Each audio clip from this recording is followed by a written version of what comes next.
സുഹൃത്തുക്കളെ, ഞാൻ പിന്നെ 3-4 ദിവസമായിട്ട് തിരുവനന്തപുരത്താണ്. 4-5 ദിവസമായി തിരുവനന്തപുരത്താണ്. അതുകൊണ്ട് ചാനലിലൊന്നും ചെയ്യുന്നില്ല. അതുമാത്രമല്ല, കഴിഞ്ഞ ഒരുപാട് മാസങ്ങൾക്ക് ശേഷമാണ് ഞാൻ എൻ്റെ ഫേസ്ബുക്ക് ലൈവിനകത്ത് വരുന്നത്. ഒരുപാട് എനിക്ക് തോന്നുന്നു 8 മാസത്തിന് ശേഷമാണ്. 8 മാസമല്ല, 9 മാസമായിട്ടുണ്ടാവും. പിന്നെ ഏകദേശം എനിക്ക് തോന്നുന്നു, അല്ലെങ്കിൽ 8 മാസം അതിന് ശേഷമാണ് ഞാൻ ഫേസ്ബുക്ക് ലൈവിൽ വരുന്നത്. റമദാൻ നാളെ പെരുന്നാളാണ്. അപ്പം അതുമായിട്ട് ബന്ധപ്പെട്ട കുറേ ഓർമ്മകൾ പങ്കുവെക്കുക എന്നുള്ള ഉദ്ദേശം ഉണ്ടായിരുന്നു. ഞാൻ പണ്ട് പലപ്പോഴും പറഞ്ഞിട്ടുണ്ട്, ഞാൻ മലപ്പുറം ജില്ലയിലെ മഞ്ചേരിയിൽ ആണ് ഞാൻ വളർന്നത്. ജനിച്ചത് നിലമ്പൂർ ചുങ്കത്തറയാണ്, ചുങ്കത്തറ ആശുപത്രിയിലാണ്. പക്ഷേ എനിക്കൊരു 3 വയസ്സുണ്ടാകുമ്പോൾ തൊട്ട് ഞാൻ മഞ്ചേരിയിലാണ് വളർന്നത്. മഞ്ചേരിയിൽ വളർന്നപ്പോൾ എൻ്റെ വീടിനടുത്തുള്ള വീടുകൾ മുഴുവൻ മുസ്ലിം വീടുകളാണ്. ആകെ ഒരു വീണേട്ടൻ്റെ വീട് മാത്രമാണ് ഒരു ഹിന്ദു വീടുണ്ടായിരുന്നത്. വീണേട്ടൻ മരണപ്പെട്ടു പോയി. അപ്പോൾ 2 വർഷം മുമ്പ് ക്യാൻസർ വന്ന് ബാധിച്ച് മരണപ്പെട്ടു പോയി. വീണേട്ടൻ്റെ മക്കള് ബിന്ദു, ബീന, PG ഒക്കെ അത്രയും വേണ്ടപ്പെട്ടവരാണ്. എൻ്റെ അനിയത്തിമാരെ അവരെ ഇട്ട് കോൺടാക്ട് ചെയ്യാറുണ്ട്. ഞാനങ്ങനെ വിളിക്കാറില്ല. വീണേട്ടൻ്റെ മരുമകനും ബിന്ദുവിൻ്റെ ഹസ്ബൻഡും മരണപ്പെട്ടു പോയി. അവിടെ ഒറ്റ ക്രിസ്ത്യൻ വീടായിരുന്നു എൻ്റെ വീട്. എൻ്റെ ഒറ്റ വീട് മാത്രമേ ഉണ്ടായിരുന്നുള്ളൂ. പിന്നീട് അവിടെ പാലായിൽ നിന്നൊരു ബേബി ചാൻ എന്ന് പറയുന്ന പുള്ളിയോടെ വന്നിട്ട് താമസാക്കി. ആ വാർഡിൽ ആദ്യം ഉണ്ടായിരുന്ന ഏക ക്രിസ്ത്യൻ വോട്ടർ വീട് എന്ന് പറയുന്നത് ഞങ്ങളെ വീടായിരുന്നു. അങ്ങനെയായിരുന്നു ചെറാമുത്ത് വാർഡിൽ. പിന്നീട് അത് വാർഡൊക്കെ വിഭജിച്ച് മാറി വന്നപ്പോൾ അതിൻ്റെ ഇക്വേഷനിലൊക്കെ മാറ്റം വന്നിട്ടുണ്ട്. പറഞ്ഞു വന്നത്, ഞാൻ റമദാൻ മാസം എന്ന് പറയുമ്പോൾ ഞങ്ങൾ അന്ന് വീട്ടിൽ എല്ലാ ദിവസവും വിഭവങ്ങളെത്തും. എല്ലാ ദിവസവും. കാരണം എല്ലാം മൊത്തം ചുറ്റുപാടും എല്ലാം മണിക്കൽ എണ്ണിയാക്കാൻ്റെ വീട്, ചീക്കാക്കോട്ടിലെ അലുവയാക്കാൻ്റെ വീട്, വെല്ലുമ്മാൻ്റെ വീട്, അസിയാക്കാൻ്റെ വീട് എന്നൊക്കെ പറഞ്ഞിട്ട് ഇങ്ങനെ ഞങ്ങൾക്ക് വേണ്ടപ്പെട്ട ഒരുപാട് ആൾക്കാരാണ് ചുറ്റുപാടുള്ളത്. ഇതെത്തും. അപ്പോൾ നമ്മളിതൊക്കെ നന്നായിട്ട് ആസ്വദിക്കും. എല്ലാ ദിവസവും ഈ പത്തിരിയും ഇറച്ചിക്കറിയൊക്കെ കൂട്ടിയിരുന്നു. കാരണം കഷ്ണം രണ്ടരേ ഉണ്ടാവുള്ളൂ. പക്ഷെ എന്താ വെച്ചാൽ അതിൻ്റെ ആ ചാറിന് ഭയങ്കര ടേസ്റ്റി ആയിരുന്നു അന്നത്തെ കാലത്ത്. ഈ നോമ്പ് കാലം എന്ന് പറയുന്നത് പിന്നീട് ഞാൻ ഗൾഫിൽ പോയപ്പോൾ ഞാൻ ഗൾഫിൽ വെച്ചിട്ട് ഈ സമൂഹ നോമ്പ് തുറക്കി പങ്കെടുക്കാൻ പോവുകയായിരുന്നു. ഞാൻ എൻ്റെ സുഹൃത്ത് സന്തോഷാണ് കൊണ്ടുപോയിട്ടുള്ളത്. അങ്ങനെ ആദ്യമായിട്ട് എന്നെ കൊണ്ടുപോയിട്ടുള്ളത് സന്തോഷം, അസീം ഒക്കെ കൂടിയാണ് എന്നെ കൊണ്ടുപോയിട്ടുള്ളത്. അങ്ങനെ ഒരുമിച്ച് ഒരു പ്ലേറ്റിൽ നിന്ന് എല്ലാവരും കൂടി കഴിക്കുന്ന അനുഭവം ഒക്കെ ഉണ്ടാവുന്നത്. പക്ഷെ നോമ്പ് കാലത്തെ കുറിച്ച് പറയുമ്പം ഞാൻ കഴിഞ്ഞ ദിവസം എൻ്റെ ശ്രദ്ധയിൽപ്പെട്ട കാര്യം, ഈ പാണ്ടിക്കാട് കുഞ്ഞാനോ അങ്ങനെ എന്തോ പറഞ്ഞിട്ടൊരു കക്ഷി, ഈ യൂട്യൂബറാണ്. അദ്ദേഹത്തിൻ്റെ ഒരു പോസ്റ്റ് കണ്ടിരുന്നു. അദ്ദേഹത്തിൻ്റെ ഭാര്യയും കൂടെ വന്നിരുന്നിട്ട് പറയാണ്, സ്റ്റാമിന ഡ്രിങ്ക് നോമ്പ് കാലത്ത് സെക്സ് എൻജോയ് ചെയ്യാൻ പറ്റുന്ന സാധനം. നോമ്പിന്റെ യഥാർത്ഥ അർത്ഥവും ആത്മീയമായ തലവും ഇവർക്ക് തിരിച്ചറിയാൻ കഴിഞ്ഞിട്ടില്ല എന്നാണ് കരുതുന്നത്. ഏറ്റവും പ്രിയപ്പെട്ടതെല്ലാം ത്യജിക്കുക എന്നുള്ളതാണ് നോമ്പിന്റെ ലക്ഷ്യം. ഇപ്പൊ ക്രിസ്ത്യാനികളുടെ ഇടയിൽ കുറെ നോമ്പുണ്ട്. ക്രിസ്ത്യാനികളുടെ ഇടയിൽ 50 നോമ്പുണ്ട്, 8 നോമ്പുണ്ട് ഒക്കെ ഉണ്ട്. ഞാൻ ഇന്ന് വരെ ജീവിതത്തിൽ ഇന്ന് വരെ നോമ്പ് നോക്കിയിട്ടില്ല.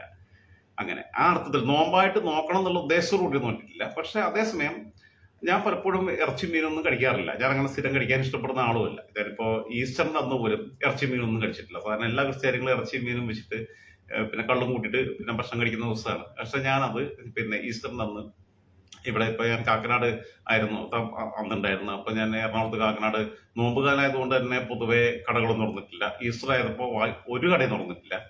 ഞാൻ എന്നിട്ട് ഉച്ചയ്ക്ക് 2 മണി 3 മണി കഴിഞ്ഞപ്പോൾ ഞാൻ പെങ്ങളെ വീട്ടിലേക്ക് പോയി. അതുവരെ ഭക്ഷണം കഴിച്ചിട്ടുണ്ടായിരുന്നില്ല. പെങ്ങളെ വീട്ടിലേക്ക് പോയി. അവളെ ഫ്ലാറ്റിൽ പോയപ്പോൾ അവിടെ വൻപയറും അതേപോലെ ചമ്മന്തിയും ഒക്കെ കൂടെ കൂട്ടിയിട്ട് തക്കാളി ചട്നിയും കൂടി കൂട്ടിയിട്ടാണ് ഞാൻ ചോറ് കഴിച്ചത്.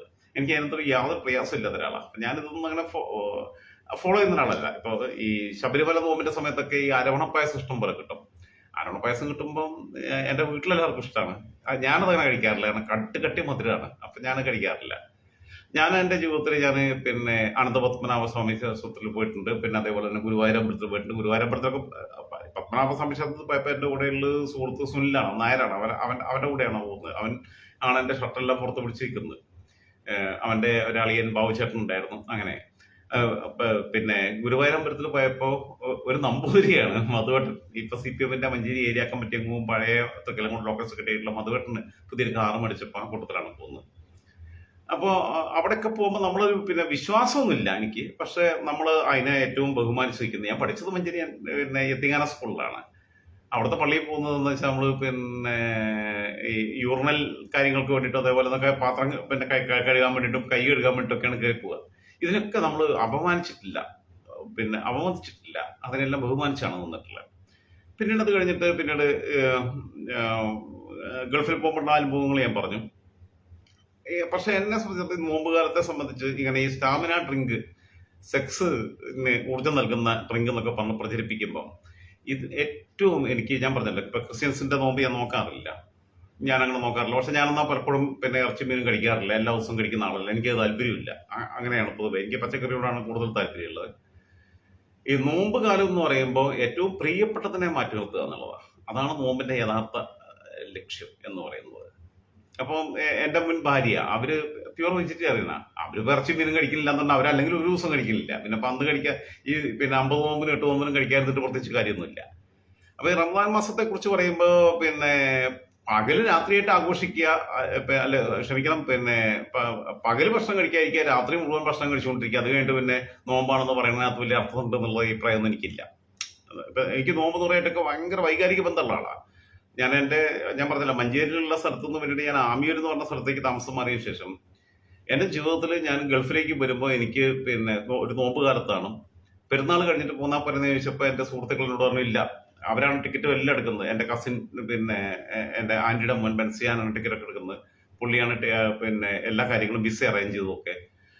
നിന്നെ ഒരു ദിവസം പോലും നിർത്തില്ല, നീ നാളെ തന്നെ കയറി അടുത്ത ദിവസം തന്നെ കയറി പോരണം എന്ന് പറയണം. അപ്പൊ അങ്ങനെ എന്റെ അവസ്ഥയാണ് അത്രയും ദയനീയമായിരുന്നു. അപ്പൊ ആ സമയത്ത് എന്റെ നാട്ടിൽ പെട്ടെന്ന് ഞാൻ പോകുക എന്ന് പറഞ്ഞപ്പോൾ ഞാൻ പുതിയ സ്ഥലത്തേക്ക് താമസം മാറിയിട്ട് 2 മാസമായിട്ടേ ഉള്ളൂ. നാട്ടുകാരെനിക്ക് ഒരു സമൂഹ നോമ്പ് തുറയാണ് എനിക്കുള്ള യാത്രയെപ്പായിട്ടിരിക്കുന്നത്. എനിക്കിപ്പോഴും ഉണ്ട് കൈനിക്കര മമ്മൂട്ടിയാക്കന്റെ വീട്ടില് പിന്നെ ജമാലിന്റെ ഉപ്പ അന്ന് ജീവിച്ചിരിപ്പുണ്ട്. ഇപ്പൊ മരിച്ചുപോയി. ജമാൽ ഇപ്പോഴും ജീവിച്ചിരിപ്പുണ്ട്. ജമാലിന്റെ വീട്ടിൽ വെച്ചിട്ടാണ് ഈ സമൂഹ നോമ്പ് തുറ ഒരുക്കുന്നത്. കൈനിക്കര മമ്മൂട്ടിയാക്കാന്ന് എനിക്കൊരു 500 റുപ്യ തന്നു.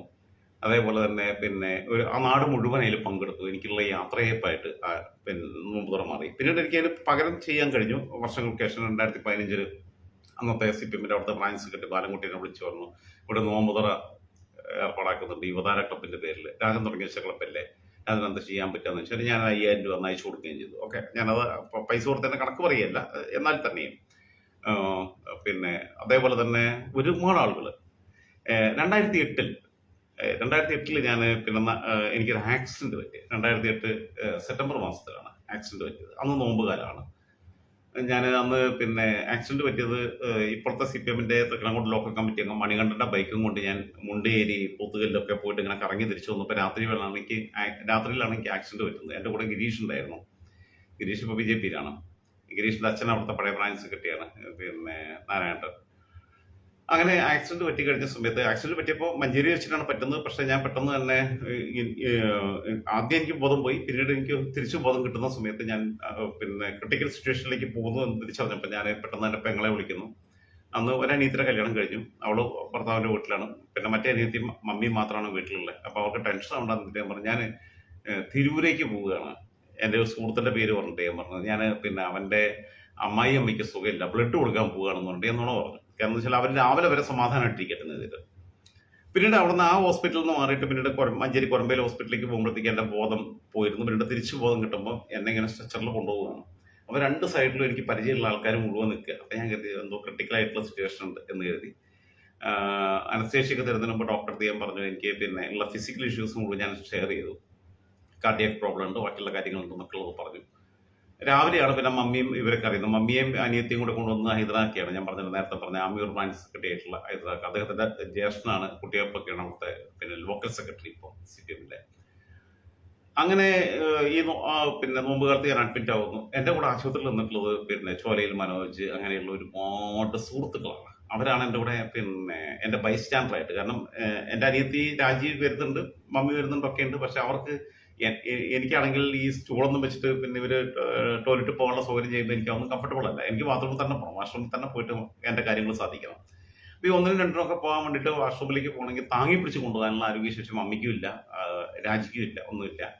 സുഹൃത്തുക്കളാണ് മാറി മാറി എല്ലാ ദിവസവും രാത്രി നിന്നിരുന്നത്. അതേപോലെ തന്നെ ഭക്ഷണം, രാവിലത്തെ ഭക്ഷണവും രാത്രിയിലെ ഭക്ഷണം, നോമ്പ് കാലത്ത് അവരുടെ വീടുകളിൽ ഉണ്ടാക്കുന്ന ഓരോ സുഹൃത്തുക്കളുടെയും വീടുകളിൽ ഉണ്ടാക്കുന്ന ഭക്ഷണങ്ങളായിരുന്നു. അതിനൊക്കെ ഒത്തിരി പ്രാവശ്യം കൊണ്ടുവന്നിട്ട് പിന്നെ സലാം, ആനക്കൂട്ടോളം സലാം, പിന്നെ അതേപോലെ തന്നെ പേരുകൾ പലതും കിട്ടുന്നില്ല. അങ്ങനെ ഒരുപാട് പേര് അവരവരുടെ വീടുകളിൽ നോമ്പ് തുറക്കാൻ വേണ്ടി ഉണ്ടാക്കുന്ന വിഭവങ്ങളാണ് കൊണ്ടുവന്ന് തന്നിരുന്നത്. അങ്ങനെയാണ് ഞാൻ രാത്രിയിലെ ഭക്ഷണം കഴിക്കുക. രാവിലെയും കൊണ്ടുവന്നു തരും, ഉച്ചയ്ക്കത്തെ ഭക്ഷണം മാത്രം ഹോട്ടലിൽ നിന്ന് കഴിക്കും. അങ്ങനെയൊക്കെ ആയിരുന്നു പോയിരുന്നു. അപ്പൊ ഞാൻ പറഞ്ഞു വന്ന് റമദാൻ മാസവുമായിട്ട് എനിക്ക് ഭയങ്കര അടുത്തൊരു ബന്ധമുണ്ട് എന്നുള്ളത് പറയാൻ വേണ്ടിയിട്ടാണ് ഞാൻ ഇതൊക്കെ പറഞ്ഞത്. പക്ഷേ ഈ റമദാൻ മാസത്തിൽ എനിക്ക് ഒരുപാട് നൊമ്പരങ്ങളുണ്ട്. എനിക്ക് പിന്നെ വല്ലാത്ത പ്രയാസങ്ങൾ തോന്നാറുണ്ട്. ഞാൻ പറഞ്ഞല്ലോ ഇപ്പോൾ എല്ലാ നോമ്പുകളെയും ഞാൻ ബഹുമാനിക്കുന്ന വ്യക്തിയാണ്. ഏറ്റവും നോമ്പെന്ന് പറഞ്ഞു കഴിഞ്ഞാൽ എനിക്ക് ഏറ്റവും ഇഷ്ടപ്പെട്ട നോമ്പ് ശബരിമല നോമ്പാട്ടോ. അത് ഞങ്ങൾ ക്രിസ്ത്യാനികളുടെ 50 നോമ്പ് 8 നോമ്പോ അല്ലെങ്കിൽ മുസ്ലിങ്ങളുടെ 30 നോമ്പോ ഒന്നല്ല.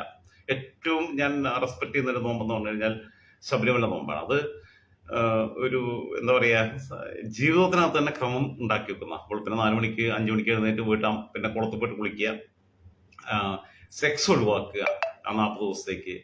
അപ്പൊ ജീവിതത്തിൽ ഏറ്റവും പ്രിയപ്പെട്ടത് പലതും മാറ്റി നിർത്തുക. ഞാൻ പറഞ്ഞല്ലോ, ഈ നോൺ വെജ് കഴിക്കുന്നില്ല എന്ന് പറഞ്ഞാൽ നോൺ വെജ് കഴിക്കാത്ത ആൾ നോൺ വെജ് കഴിക്കാതിരുന്നിട്ട് എന്താ കാര്യമുള്ളേ? അത് പിന്നെ നോമ്പായിട്ട് കണക്കിലെടുക്കാൻ പറ്റില്ല. പിന്നെ ആ രീതിയിൽ നിന്ന് നോക്കുമ്പോൾ ഏറ്റവും ഞാൻ ബഹുമാനിക്കുന്ന ഒരു നോമ്പ് ശബരിമല നോമ്പ് തന്നെയാണ്. ആ വ്രതം എന്ന് പറയുന്നത് വ്രതം എന്ന വാക്കിന്റെ അടിസ്ഥാനത്തിൽ ഏറ്റവും മനോഹരമായിട്ട് കൊണ്ടുപോകുന്നത് അവരായിരുന്നു. അത് പിന്നെ മറ്റെല്ലാ മതങ്ങൾക്കകത്തുള്ള നോമ്പിനെ മോശമായിട്ട് പറയല്ല, പക്ഷെ ഇത് കുറച്ചുകൂടി തിളക്കമുള്ള നോമ്പാണ്. അത് കുറച്ചുകൂടി പിന്നെ വ്യക്തിപരമായ ശുദ്ധി വരുത്തുന്ന നോമ്പാണ്. ആത്മശുദ്ധീകരണത്തിന്റെ പാതയിലൂടെയുള്ള സഞ്ചാരമാണ്. അതൊരു പുണ്യമായ അനുഭവമായിട്ട് ആസ്വദിക്കാൻ കഴിയുന്ന ഒരു കാലഘട്ടമായിട്ട് അത് കൊണ്ടു നടക്കുന്നതാണ് എന്നുള്ള ഒരു അഭിപ്രായം എനിക്കുണ്ട്. അത് പിന്നെ ഞാൻ പറഞ്ഞല്ലോ, മതപരമായിട്ടുള്ള പിന്നെ ഡിസ്ക്രിമിനേഷനിലേക്കൊന്നും നിങ്ങൾ പോരുത് ദയവേത്. പക്ഷേ ഈ നോമ്പ് കാലത്ത് ഞാൻ കണ്ടിട്ടുള്ള ഏറ്റവും വലിയ എനിക്ക് പിന്നെ സങ്കടം തോന്നിയിട്ടുള്ള കാര്യം, ഈ റമദാൻ മാസത്തിലാണ് അമിത് സുസന്ന എന്ന് പറയുന്ന ഇസ്രായേലി പെൺകുട്ടി ഒരു വെളിപ്പെടുത്തൽ നടത്തിയത്. അവരെ ഹമാസ് തട്ടിക്കൊണ്ടുപോയതാണ്. അന്ന് ഒക്ടോബർ 7-ാം തീയതി അവിടെ കയറിട്ട് തട്ടിക്കൊണ്ടുപോയതാണ്. ഈ തീവ്രവാദികളുടെ സ്വഭാവം തന്നെയാണല്ലോ. തട്ടിക്കൊണ്ടുപോയിട്ട് ഈ പെൺകുട്ടിയെ ആദ്യം അവർ കുളിക്കുന്ന സീൻ കാണണം, അത് ചിത്രീകരിച്ചു. പിന്നെ അവരെ ബലാത്സംഗം ചെയ്തു. എല്ലാ മത തീവ്രവാദികളുടെയും ഏറ്റവും വലിയ ആയുധം ടൂൾ എന്ന് പറയുന്നത് പെണ്ണുങ്ങളുടെ നേരെ അതിക്രമം കാണിക്കുക, ബലാത്സംഗം ചെയ്യുക, അതിക്രമം ചെയ്യുക, ബാക്കിയുള്ളത് ചെയ്യുക എന്നുള്ളതൊക്കെയാണ്. അത് അവരും ആവർത്തിച്ചു. ഹമാസ് എല്ലാ കാലത്തും അത്തരം തീവ്രവാദ പ്രവർത്തനങ്ങളിൽ ഏർപ്പെട്ടിരുന്ന സംഘടനയാണ്. അപ്പൊ നമ്മള് പിന്നെ ഇവിടെ നമ്മുടെ പിന്നെ CPM-ഉം കോൺഗ്രസും മുസ്ലിം ലീഗും ഒക്കെ ഹമാസിന് ഐക്യദാർഢ്യം പ്രഖ്യാപിച്ച് പ്രകടനം നടത്തേണ്ട. ഹമാസ് എന്ന് പറഞ്ഞു കഴിഞ്ഞാൽ ലോകത്തു നിന്ന് നാമാവശേഷമാക്കപ്പെടേണ്ടുന്ന, തുടച്ചു നീക്കപ്പെടേണ്ടുന്ന, സ്ത്രീവിരുദ്ധമായ, കുട്ടികൾക്കെതിരായിട്ടുള്ള, മനുഷ്യത്വ വിരുദ്ധമായിട്ടുള്ള പ്രവർത്തനങ്ങൾ ഏർപ്പെടുന്ന ഒരു സംഘടനയാണ്. ആ ഹമാസിന് വേണ്ടിയിട്ടാണ് ഇവരുടെ മുദ്രാവാക്യം വിളിക്കുന്നത്. ശശി തരൂർ ഒരു വട്ടം ഹമാസിനെതിരെ എന്ന് പറഞ്ഞു, ശൈലജ ടീച്ചർ പറഞ്ഞ പിന്നെ രണ്ടാളെയും വായ മൂടി കിട്ടി. പിന്നെ അവർക്ക് പറയാൻ പറ്റില്ല, രണ്ട് പാർട്ടി സംഭവിക്കുന്നില്ല. ഈ രീതിയിലുള്ള പിന്നെ കുളിക്കാൻ പിന്നെ അവരുടെ മുമ്പിൽ കുളിച്ച് കാണിക്കണം, അത് വീഡിയോയിൽ എടുക്കുക, അത് കഴിഞ്ഞിട്ട് സെക്സിൽ ഏർപ്പെടുക, അത് വീഡിയോയിൽ ചിത്രീകരിക്കുക, അങ്ങനെ നിരന്തരമായ പീഡനത്തിന് ഏർപ്പെടുത്തുക എന്നുള്ള വാർത്ത വന്നത് റമദാൻ മാസത്തിലാണ്. ഹമാസ് ഒരു തീവ്രവാദ സംഘടനയാണെന്ന് തെളിയിക്കാൻ ഇതിലേറെ വേറെ എന്തെങ്കിലും തെളിവുകൾ ആവശ്യമുണ്ടോ? അതാണ് ഞാൻ ചോദിക്കുന്നത്. ഈ ഹമാസിന് വേണ്ടിയിട്ട് മുദ്രാവാക്യം വിളിക്കുന്നവർ പറയേണ്ടതെന്ന് വെച്ചാൽ, നിങ്ങളുടെ കുട്ടികളെ, നിങ്ങളുടെ ഭാര്യമാരെ, നിങ്ങളുടെ സഹോദരിമാരെ ഇങ്ങനെ പീഡിപ്പിക്കുകയാണെന്നുണ്ടെങ്കിൽ നിങ്ങൾക്ക് സഹിക്കുമോ എന്നുള്ളതാണ് ചോദിക്കാനുള്ളത്. ഹമാസിന്റെ പിന്നെ എന്താ പറയുക, ഹമാസ് അനുകൂല മനോഭാവം കേരളത്തിനകത്ത് വല്ലാതെ ഉണ്ടാവുന്നുണ്ടെന്നുള്ളത് വളരെ അങ്ങേയറ്റം വേദനാജനകമാണ്. ഹമാസ് തുടങ്ങി വെച്ചതാണ്. എന്തിനാണ് നമ്മൾ ഇസ്രായേലിനെതിരെ പറയുന്നത്? ഇസ്രായേൽ പറയുന്നത് പിന്നെ തടവിലാക്കിയിട്ടുള്ള ആളുകളെ മുഴുവൻ വിട്ടയക്കാനാണ് പറയണേ. തിരിച്ചടിക്കുക ചെയ്ത് അങ്ങോട്ട് കയറി അറ്റാക്ക് ചെയ്തതല്ല, ചൊറിഞ്ഞു, മറ്റൊരു കയറി മാന്തി, അതന്നെ ഉണ്ടായത്. അത് മാന്തുമല്ലോ, ആരാണെങ്കിലും ചെയ്യില്ലേ. എന്നോടോ നിങ്ങളോടോ പിന്നെ ആരെങ്കിലും ഒരാള് പിന്നെ ഒരു അതിക്രമം കാണിച്ചു കഴിഞ്ഞാൽ നമ്മൾ പകരം വിട്ടാൻ നോക്കും. ആ പകരം വിട്ടലിന്റെ ഏറ്റവും പാരമ്പര്യത്തിൽ ഇസ്രായേൽ അത് ചെയ്യും, അതിനകത്ത് സംശയമൊന്നുമില്ല. അപ്പൊ അതിന്റെ ഇടയിൽ നിരപരാധികൾ വിട്ടു പോകും. കാരണം ഈ നിരപരാധികളെ ഈ പിന്നെ എന്താ പറയാ, അവരെ ആയുധ കവചമാക്കി സ്ത്രീകളെയും കുഞ്ഞുങ്ങളെയും മുമ്പിൽ നിർത്തിയിട്ടാണ് ഇവരെ ആശുപത്രി വരെ പിന്നെ മിലിറ്ററി ക്യാമ്പ് പോലെ ഉപയോഗിക്കുകയാണ് ഹമാസ് ചെയ്യുന്നത്. ആ രീതിയിലാണ് ഹമാസ് ഇതിനെ ഉപയോഗിക്കുന്നത്. അപ്പൊ അതുകൊണ്ട് ഹമാസിനെതിരായിട്ടുള്ള തിരിച്ചിട്ടുള്ള പ്രതിഷേധം അങ്ങനെ ഉണ്ടാവും. എന്തായാലും അമിത് സുസൻ നടത്തിയിട്ടുള്ള വെളിപ്പെടുത്തൽ റമദാൻ മാസത്തിലാണ് വന്നത്. ലോക മുസ്ലിങ്ങൾ ഏറ്റവും കൂടുതൽ അതിശക്തമായി അപലപിക്കേണ്ടത് ഈ റമദാൻ മാസത്തിൽ നടത്തിയിട്ടുള്ള ഇത്തരം ക്രൂരതകളെയാണ്. അത് ചെയ്തിട്ടില്ലെങ്കിൽ അത് ഇസ്ലാമിന് നിരക്കാത്തതാണ് എന്ന് ഞാൻ വിശ്വസിക്കും. എന്റെ അഭിപ്രായം അത് തന്നെയാണ്. കാരണം വെച്ചാൽ അത്രയും വലിയ തോന്നിയാസം കാണിക്കുമ്പോൾ അതിനെല്ലാം കൂടെ നിൽക്കുക എന്ന് പറഞ്ഞു കഴിഞ്ഞാൽ അതൊന്നും ഒരു മര്യാദയുള്ള കാര്യമല്ല എന്നുള്ള അഭിപ്രായത്തിൽ തന്നെയാണ് ഞാൻ നിൽക്കുന്നത്. അപ്പൊ ഞാൻ പറഞ്ഞല്ലോ, ഞാൻ പിന്നെ ഇതിനകത്ത് മതപരമായിട്ടുള്ള ഡിസ്ക്രിമിനേഷനിലേക്ക് പോകാൻ ഞാൻ താല്പര്യപ്പെടുന്നില്ല. പക്ഷെ യസീദി പെൺകുട്ടികളെ പീഡിപ്പിച്ചിട്ടുള്ള ഇസ്ലാമിക് സ്റ്റേറ്റ്, താലിബാൻ കാണിക്കുന്ന തോന്നിയാസവും സിറിയയിൽ കാണിക്കുന്ന തോന്നിയാസവും എല്ലായിടത്തും തന്നെയാണ്. ഇത് ഈ ലൈംഗികമായി അടിമകളാക്കുക എന്നുള്ളതാണ്. ആംനസ്റ്റി ഇന്റർനാഷണൽ പിന്നെ പറഞ്ഞിട്ടുള്ളത്, ഈ ഐസിസിന്റെ സമയത്തൊക്കെ ഗർഭിണികളെ പിന്നെ തടവിലാക്കുക ആരെങ്കിലും ചെയ്യുമോ? നമ്മുടെ സുഹൃത്തുക്കളുടെ ഭാര്യമാർ, അല്ലെങ്കിൽ നമ്മുടെ സുഹൃത്തുക്കളുടെ സഹോദരിമാർ, നമ്മുടെ പിന്നെ സഹോദരിമാർ, നമ്മുടെ ഭാര്യ, അല്ലെങ്കിൽ ബാക്കിയുള്ളവർ ആരെങ്കിലും ഗർഭിണിയായിരിക്കുക എന്ന് പറയുമ്പോൾ ഒരു സ്ത്രീക്ക് ഏറ്റവും കൂടുതൽ കെയറിങ് കിട്ടുന്ന സമയത്ത് ആ ഗർഭിണികളെ കൊണ്ടുപോയിട്ട് അവരുടെ പ്രസവം ഷൂട്ട് ചെയ്യുകയായിരുന്നു ഇവരുടെ ഏറ്റവും വലിയ വിനോദം. അപ്പൊ എന്തായിരുന്നാലും ഞാൻ ഒരുപാട് നീട്ടിപ്പറ്റി പറയുന്നില്ല. ഈ റമദാൻ മാസത്തിൽ ഇവരുടെ വിനോദങ്ങൾ അതിക്രൂരമായ വിനോദങ്ങളായിരുന്നു, മനുഷ്യത്വ വിരുദ്ധമായിരുന്നു. ഹമാസിനെ ഒറ്റപ്പെടുത്തേണ്ടുന്ന കാലം അതിക്രമിച്ചു കഴിഞ്ഞിട്ടുണ്ട്. ഹമാസിന് വേണ്ടി സംസാരിക്കുന്ന ഒരൊറ്റ സുഹൃത്ത് പോലും എനിക്ക് താല്പര്യമില്ലാത്തതാണ്. കാരണം അത്തരം സുഹൃത്തുക്കളെ ഒഴിവാക്കാന്നുള്ളത് തീരുമാനിച്ചിട്ടുണ്ട്. കാരണം ഹമാസിനെ പോലെ ഇത്രയും ക്രൂരമായ മനുഷ്യത്വ വിരുദ്ധമായ ഒരു സംഘടന ലോകത്ത് നിലവിലില്ല എന്ന ബോധ്യമുള്ളത് കൊണ്ടാണ് പറയുന്നത്. ഇനി അടുത്തൊരു വിഷയമായിട്ട് ഞാൻ ഉടനെ തന്നെ വീണ്ടും വരുന്നതാണ്. കാരണം എന്ന് വെച്ചാൽ ചില കാര്യങ്ങൾ പറയാതിരിക്കാൻ പറ്റില്ല. എന്തായിരുന്നാലും എല്ലാ പ്രിയപ്പെട്ട സഹോദരങ്ങൾക്കും ഈദ് ആശംസകൾ. നല്ലൊരു ചെറിയ പെരുന്നാളിന്റെ ഓർമ്മകൾ സൃഷ്ടിക്കാൻ കഴിയുന്ന രീതിയിൽ നിങ്ങൾക്കെല്ലാം സ്വയം ഒരു ശുദ്ധീകരണത്തിന്റെ പാതയിലൂടെ കടന്നു പോകാൻ കഴിയട്ടെ എന്ന് ആത്മാർത്ഥമായി ആശംസിക്കുന്നു.